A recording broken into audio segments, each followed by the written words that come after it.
घराघरात आपली दुधावरची अशी काढली घालायची सोपी. काय आता पुढे करायचंय? आता हे मिश्रण आपल्याला 5 मिनिट थंड करून मिक्सर मध्ये ग्राइंड करून घ्यायचंय. हो, म्हणजे आपण ही ग्रेव्ही तयार केलेली आहे. ढाबा स्टाईल शेवभाजी जी आपण करतोय त्याचं हे सगळं डांगर वगैरे वापरून आपण ही ग्रेव्ही तयार करणार आहोत. आता ती आपण मिक्सरला बारीक करून घेऊयात आणि मग पुढच्या कृतीकडे वळूयात. चालेल? चालेल. ही ग्रेव्ही तयार करून घेतली. बरोबर. त्याच्यामध्ये डांगर आपण वापरले. हो हो. करेक्ट. आता पुढे काय करायचंय? आता परत आपण 3 चमचे तेल गरम करणार आहे. काय आता करायचंय? आता याच्यामध्ये आपण कढीपत्ता परतणार आहे आधी. बरं. तो तिकडे चमचा आहे. हो.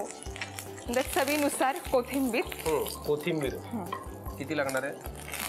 अंदाजे तुम्ही टाकू शकता. आता याच्यामध्ये जो आपण मसाला तयार केलेला आहे ग्रेव्हीचा हा आधी परतून घेणार आहे. हा सगळं घालूयात मग? हो, सगळं टाका.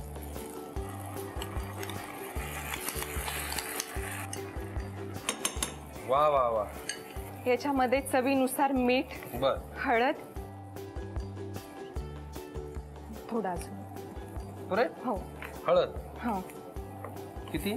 ही पाव चमचा. नंतर अर्धा चमचा साखर तुम्ही टाकू शकता. पुरे. हो, बस. आता पुढे याच्यामध्ये 2 वाटी पाणी टाकायचंय. बापरे बाप. प्रमाणाचं काही गणित आपलं खतरनाकच आहे. पुरे का? बस. पाणी घातल्यानंतर त्याला आता उकळी सुद्धा आली. हो. आता ही जी 1 उकळी आलेली आहे त्याच्यानंतर परत 1 वाटी पाणी टाकायचे आपल्याला. असं का बरं? म्हणजे ती 2 टप्प्यांमध्ये ही भाजी शिजते व्यवस्थित. ठीक. आता याच्यामध्ये शेव टाकायची. अंतिम टप्प्यात आलेली म्हणजे रेसिपी सगळी घालणार आम्ही, कारण मला खूप खायची शेवभाजी. झाली आपली भाजी तयार? हो, तयार. क्या बात आहे. धाबा स्टाईल शेवभाजी तयार झालेली आहे आम्ही सारे खवय्याच्या किचन मध्ये.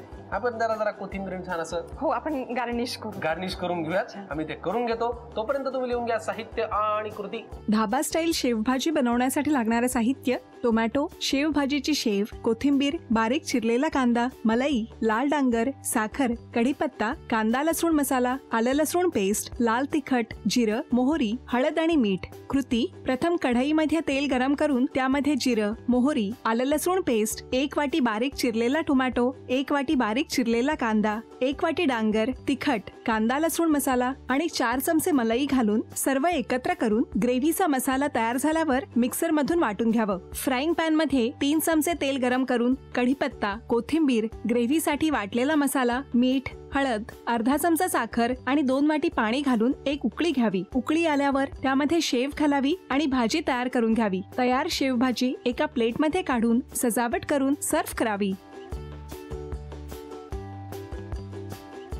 मला एक ईमेल आला होता मस्कटवरनं.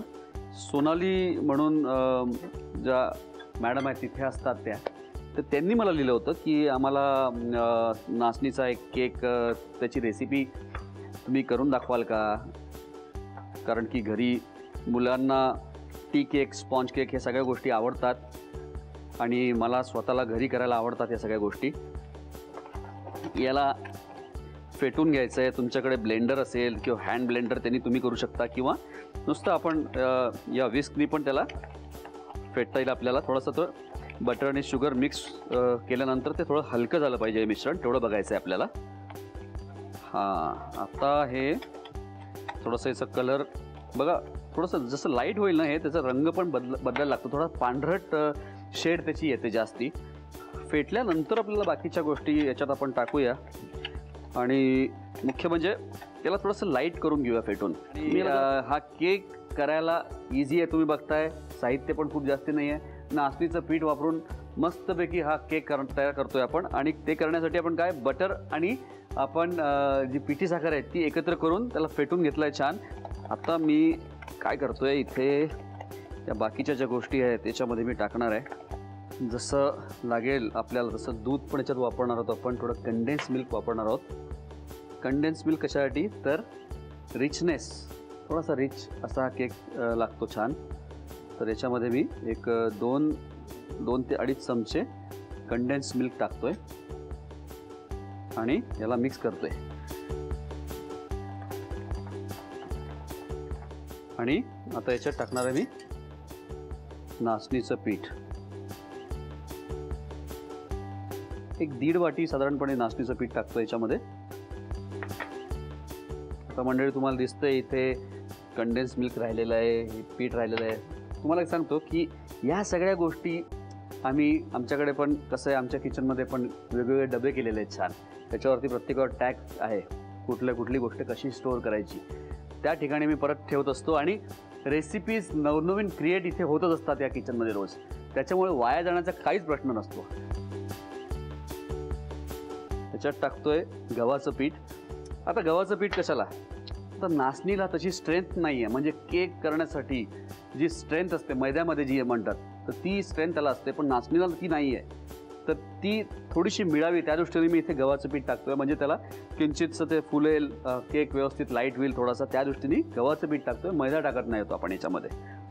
आता या ठिकाणी मी अंड वापरत नाही आहे, त्याच्यामुळे आता हा केक उठण्यासाठी आपल्याला 2 गोष्टींचा वापर करायला लागतोय. इथे बेकिंग पावडर पण आहे आणि त्याचबरोबर कुकिंग सोडा, या दोन्ही गोष्टी मी याच्यात टाकतोय. टाकलेला एक अर्धा चमचा बेकिंग पावडर आणि एक पाव चमचा थोडंसं एक आणखीन एक चिमूट आपण कुकिंग सोडा पण यात टाकतोय.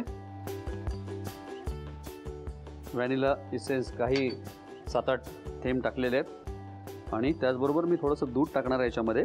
दूध कशासाठी, तर त्याला एक थोडंसं जे त्याचं कन्सिस्टन्सी आहे ती ॲडजस्ट होण्यासाठी आपण थोडंसं दूध टाकणार आहोत. जसं लागेल तसं टाकू आपण.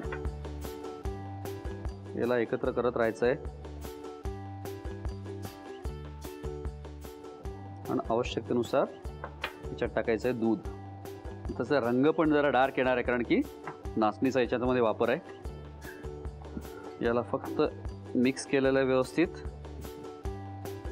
एक मात्र गोष्ट करायची आहे की ही पिठं वापरायची आधी थोडी चाळून घ्यायची आहे. म्हणजे त्याच्यामध्ये काही कण असतील, दगडं वगैरे काही असेल तर ते निघून जाईल आणि ते स्मूथ होतील व्यवस्थित. आणि याला आपल्याला एकदा मिक्स करून घ्यायचं आहे. पण एकदा मिक्स झाल्यानंतर त्याला खूप फेटायचं नाही आहे आपल्याला. मला हे नेहमी वाटतं की रेसिपीज पटकन करता यायला पाहिजे, त्याचबरोबर त्याच्यामध्ये सगळ्या गोष्टींचा बॅलन्स असला पाहिजे, चवीचा बॅलन्स असला पाहिजे, न्यूट्रिशन पण त्याच्यामध्ये असलं पाहिजे काहीतरी. तर काय त्या रेसिपीज सगळ्यांनाच खाता येतात, आवडतात पण, नाही का. आता हे उरलेलं जे बटर आहे त्याचा आपण वापर करूया. या मोल्डमध्ये मी लावून घेतोय खाली.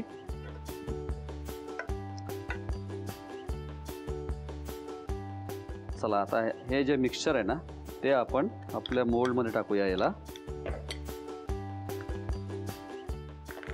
आणि आता त्याच्यावरती मी टाकणार आहे भरपूर बदाम.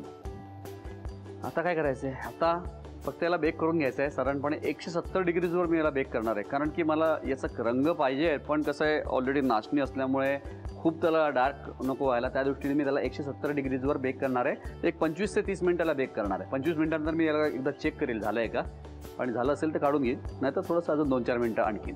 याला मी बेक करून प्लेटमध्ये काढून घेतो. तोपर्यंत तुम्ही साहित्य आणि कृती लिहून घ्या. नाचणी टी केक बनवण्यासाठी लागणारं साहित्य: नाचणीचं पीठ, दूध, बटर, कंडेन्स मिल्क, गव्हाचं पीठ, बदामाचे काप, पिठी साखर, बेकिंग पावडर, बेकिंग सोडा आणि व्हॅनिला इसेन्स. कृती: एका भांड्यामध्ये 75 ग्रॅम बटर घेऊन त्यामध्ये पिठी साखर घालून ती फेटून घ्यावी. त्यानंतर 2 ते 2.5 चमचे कंडेन्स मिल्क, 1.5 वाटी नाचणीचं पीठ, गव्हाचं पीठ, बेकिंग पावडर, बेकिंग सोडा, व्हॅनिला इसेन्स आणि दूध घालून सर्व मिश्रण नीट फेटून घ्यावं. केकच्या साच्याला बटर लावून तयार मिश्रण त्यामध्ये ओतून बदामाचे काप करून घालावेत. तयार केक 170 डिग्रीला 25 ते 30 मिनिटं बेक करून घ्यावा आणि सर्व्ह करावा.